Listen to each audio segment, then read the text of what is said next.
सकीना music Parvati Nagar Mahakal.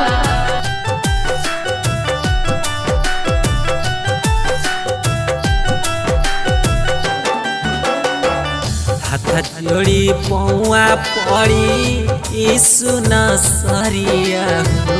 हाथ जोड़ी पौआ पड़ी यीशु नसरिया हो। आइल बानी रउआ के दुआर हो। हे प्रभु जी आइल बानी रउआ के दुआर हो।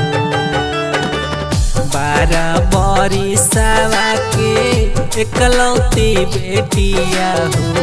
12 बरिसवा के एकलौती बेटिया हो। खटिया पर पड़ल है बीमार हो। हे प्रभु जी बरिदाना तनिका उपकार हो।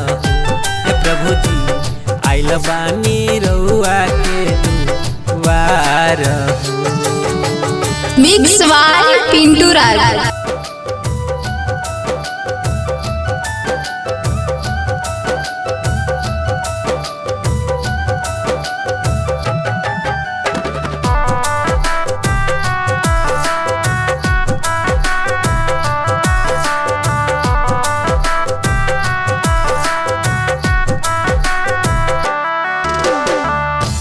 सुनायर भैया तनिका मोर बतिया हो। मर गईले बेटिया तो हार हो। भैया हो करना यीशु के परेशान हो।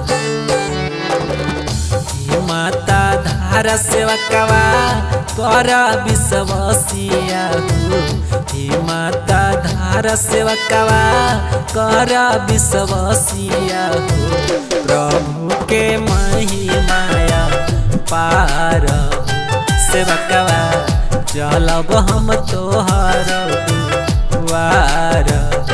सेवकवा चलब हम तोहर दुआर हो। सकीना म्यूजिक पार्वती नगर महाकाल।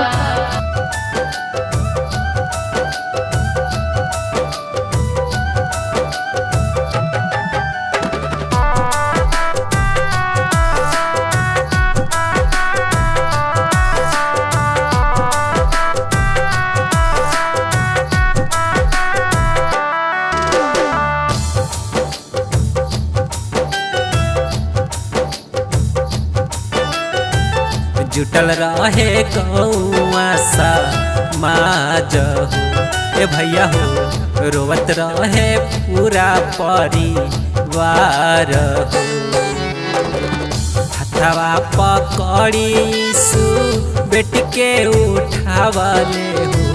हथवा पकड़ी यीशु बेटी के उठावले हो। उठी बैठी गईले मुस्कुराई हो। ए भैया हो उठ बैठी गईले मुस्कुराई हो। ए भैया हो गईले बड़ा चमत्कार हो। Mix by Pintu Raj.